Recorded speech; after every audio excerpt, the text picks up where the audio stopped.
Hey, it's Jay here. I just wanted to show some of these pieces. I just got these recently from walking the dogs. Charlie, Fenway, and Lila up in South Weymouth. We go to different spots. I bring Charlie down to this big rock. And it's like a big rock formation with a massive boulder. And then there's another spot over behind the school. There's a park area where I bring the other dogs. And these three pieces here, I believe, came from the pathway behind the school, and the rest of them all came from where I bring Charlie. The rest of these pieces here, they're all very nice hand tools. Every one of them is a hand tool, and only two of them have broken tips, but they were reworked that way.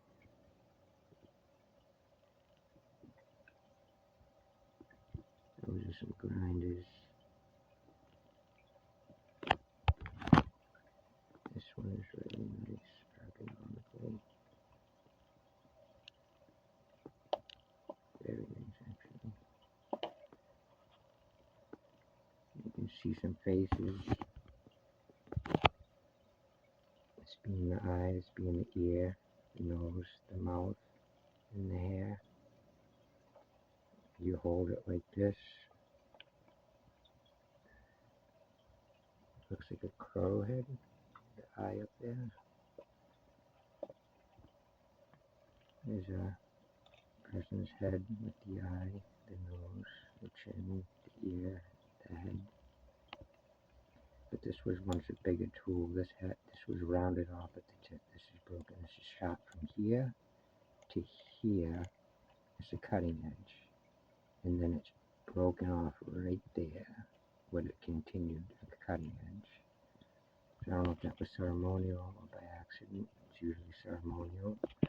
Like this piece here is broken off, I think ceremonial, to make that dog head. Because it's a hand blade with the broken tip. And this is like a larger scale of the same thing, and it's made to fit in the hand just right.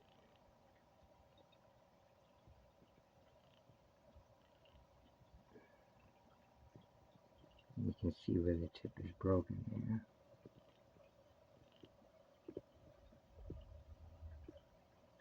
And there's epidote in this piece. You can see that vein that runs through it right there in the middle. And they incorporated it all through the headdress in here, that epidote. And there's a little bit of epidote mixing in with the granite on this side, starting to cause unisight. This one's like a turkey head or something, a lizard head. And it's also a hand tool, pecking, and it's sharp right in here, down to here. Is the only like really sharp spot, and that's probably for pecking. And then this is a pecking stone too. Pecking and grinder, it doubles as both. It's got a finger thing on the back to hold it in up top and on the side. And if you see where the eye is supposed to be, it's either paint or a rock parasite of some sort. And I really only see them in the eyes. And at Indian Stone Tools, New Hampshire, he finds a lot of the same stuff. Like we're like neighbors. Like he's like a state over from me, up north. And he finds a lot of these pieces with these red eyes, just like this. And he seems to think they're paints, and he's taken them apart and examined them, and he thinks it's some sort of paint that stays on there really well.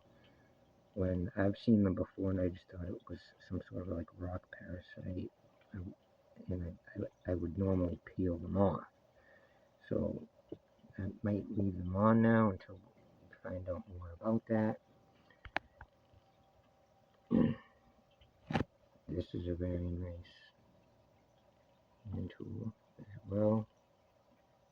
Pressure flaking, and napping, and etching.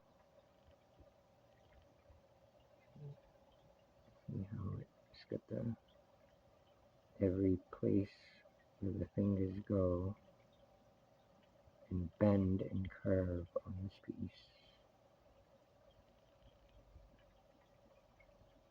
Every geometrical formation is meant to fit ergonomically into hook just like that. It does make a bird head too this way. Looks really cool in the water too. It's got like stripes going to the bird. I think it makes some other things too.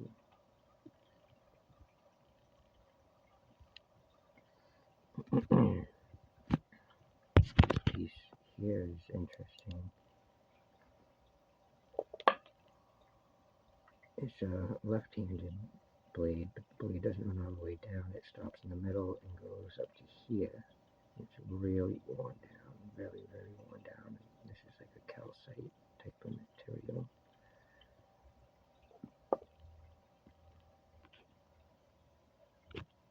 This here belt is really cool looking. I couldn't think of anything else to this except for it being some sort of stamp or something.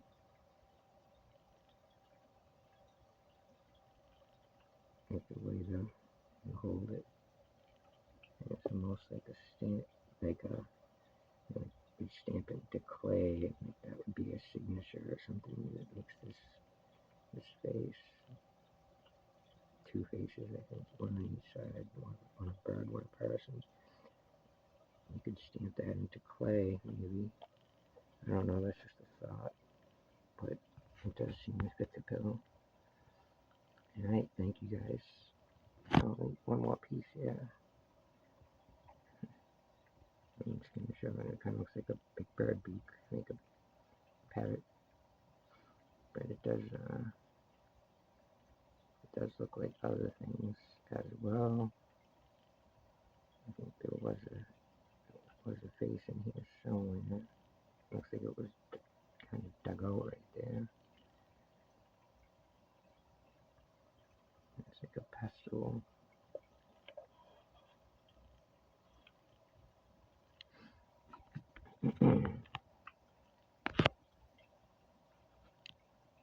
And this one's a left-handed marking tool as well. So some of them are left, most of them are right-handed tools. Okay. Oh wait, there's one more. This one's cool.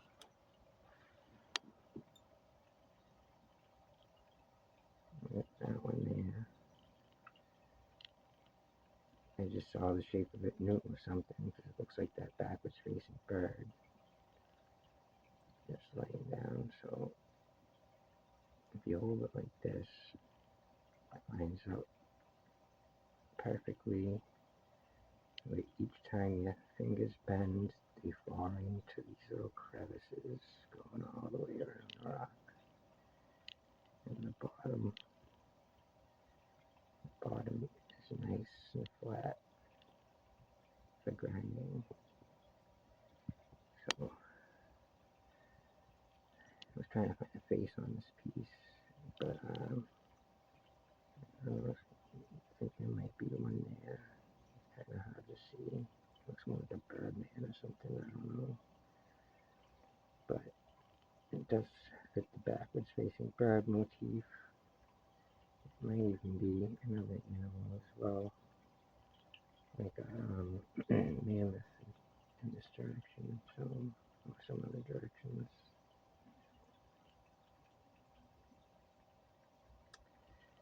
Alright, thank you guys. And thank you at Indian Stone Tools, New Hampshire, for finding stuff like this too, and bringing up this to me, because that's a curiosity that I've had.